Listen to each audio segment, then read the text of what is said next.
And then the steering, I'm working on that situation.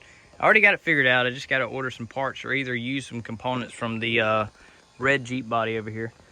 So I'm gonna have to, this is a redhead steering gearbox. All that mounts, all that goes to the tires, all that's good to go. I'm gonna do 4th gen steering setup. I got it over there in the shop. I just got to put it on.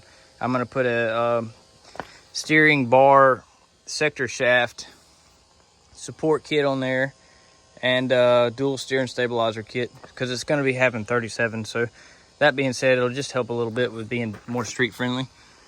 I do have to figure out a couple of these lines. This one will be simple, the return line. It's just literally pop this crimp, slide this off, slide another line on that, reaches, and everything's good. The high pressure side, it will be more extend lines, things like that. I still have to figure this situation out.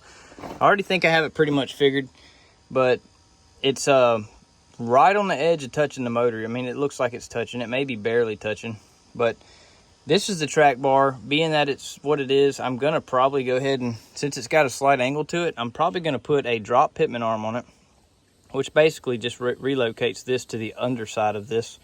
Put that on there, and then I'm gonna put a drop track bar kit. And this arch you see here, it actually is arched to go over the axle, but if you look, this arch, let's see. You may not can see, I'm not able to really lean up under there real quick, but I'm gonna actually lean that arch forward or either go straight. Haven't decided. I think I'm gonna go straight. When I put the track bar drop kit on, it'll get it away from it naturally, but I have to prepare for, you know, articulation, off-roading, or whatever that could come in the future. But by dropping the track bar and this together, they need to be basically the same angle to ride correctly. So I'm gonna drop that down. I'm gonna may change the angle of this or just go straight bar, and that'll move this completely away from that. And when I put my own track bar drop kit, I'm gonna create one. When I do that, I'm gonna move the track bar slightly forward, just enough where it won't, you know, ever contact this in any situation. But that's gonna be a little job in itself. And then the steering, let's see. Okay, so we got a rod that comes down. This used to just go straight to the gearbox, the steering gearbox, the red one over here. It would have been the Jeep one at the time, but this would have went straight down to the gearbox and that's it, no problem. Straight line, 2 joints, you got a joint right there, and then there's another joint right up here, no problem. But with the Cummins in here, it's a little big, and they do make, there is such thing as a 3-point, when I say 3-point, I mean 3-joint steering gearbox arm kit or shaft kit. And what'll happen is this will come down, it'll go to a joint that has a bearing that holds it dead steady, and then it'll come out of that to the steering gearbox. So that's what I have to do to alleviate that issue going around the larger engine in there. But overall, I'm really surprised at just how well everything fits. There's so much clearance. There's insane amount of clearance. Those plastic panels that come in these Jeeps are just outrageously big. You know, this is the battery tray. Would have set on the firewall passenger side just like that, right against the fender. And this thing just steals so much space. This is where the fuse panel would go. I'm not exactly sure what I'm going to do yet, but I'm thinking CJ7 style battery tray where it's just kind of like a metal one straight up against the side. Or I may use a Dodge battery tray, which is literally just hugs the side of the fender and bolts right up. So I'm not sure yet. I like the idea of using plastic. I know plastic sounds cheap, but it's what they do on everything nowadays. And the reason why is that corrosion. If you ever see an old CJ7 Jeep and you see the battery tray and it's an original, it's probably just rusted out, you know, and that's what happens every time. And that rust transfers to the body, and then eventually the body starts rusting. And I don't want to have to wait, you know, 5, 6 years, 7 years, whatever it takes for that to start. And then I have to recreate a battery tray again or recoat it or do something, you know.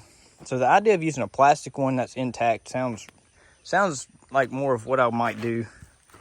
Hood latches, I got some JL hood latches coming in. I did see where they have a different type of clamp system as far as bolt holes, but the fact that this is a JL hood on the top, I'm hoping that the JK style 3-bolt right here is close to the JL. If not, you know, if I have to, I'll figure out what to do and just do it. So that'll just be another task on top of that. fenders, JL wise, on the backside worked out pretty well for the JK. Had to drill holes to match and everything like that, but it wasn't terrible. And then this bracket right here, it originally was back here and then back again, you know, after with this removed here. And that right there, you know, would have been more further back. So I had to move that forward and do that. I need to finish welding up a few things, as you can see. There's just nothing that's in the way, I guess. Well, let's see. And then we got the firewall, probably going to be where I put the battery. I haven't decided. And now I know on a JK that's where it is, so I'm using JK wiring. If I plug all this to the bottom of the computer, this all just has, like, it's color coded and it only can go in a couple of places. You know, only one place actually, on the TIPM itself. And the TIPM is the fuse box basically, and also the brain for the whole entire body. So after I plug those up, it should be literally plug and play, run power to the TIPM, and then when I turn the key on, it should just everything work inside the body with the motor. You know, the Jeep will actually think it's still on its normal frame at that point. And that's the ultimate goal, is to make sure all the computers think nothing happened, you know. Now, when I turn the key on, obviously the motor's not going to be there, so it's going to freak out that system.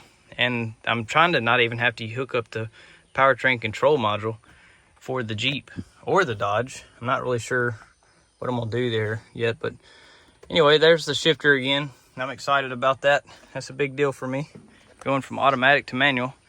This rubber boot, I'm going to try to integrate that into this. So I'm going to have to probably cut this out.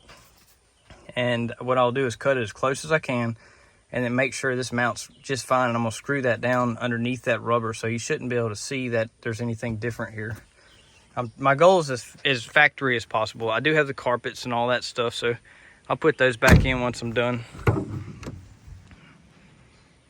But yeah, moving right along. Today is, I think, hardtop. Excuse me, a little bit of grinding dust got my nose. Today's hardtop, I think, trying to make it fit. For hardtop, I think what I'm going to do, this line here, I'm going to cut the entire top all the way around, okay? Now, I had to stretch the body on the back about 1.5 inches, something like that, wider. So I think what I'm going to do is stretch this. Now, I've never worked with fiberglass, so I have no knowledge on how this works other than a few videos I've seen in the past. I haven't even researched it recent because I've been just so focused on finishing all this. But I think what I'm going to do is figure out how to do this fiberglass. I think I'm going to put a metal plate underneath it and screw it in there, or somehow mount it into the fiberglass, and then the gap will have the metal plate as the bottom. You know, there'll be a big gap you'll see on the top. But I think what I'm going to do is fill that full of resin, if I remember right how it works, and then you put a little bit of some kind of like fiberglass mesh stuff or something in there, and maybe, just maybe, it'll be strong enough to hold up. I don't really know, but I have a whole lot of research to do with fiberglass. I'm not really sure. And if worst case scenario, if that's out of my wheelhouse and it just don't seem to work out right, I may find somebody that can make this forward to about right here, fill in this little gap, and then fill in the extended gap, and then come up with a trim piece that's wide enough to fill in the gap that will be created, you know, on each side for when it's extended on that. And then this right here, I'll just put some kind of plastic cap bolt or something that holds the windshield down, and then just trim the very bottom off of there. That way the top can just lift right off. But yeah, that's kind of where I'm at. Been a crazy amount of work. It's a dream of mine, and I feel like I'm getting there one step at a time.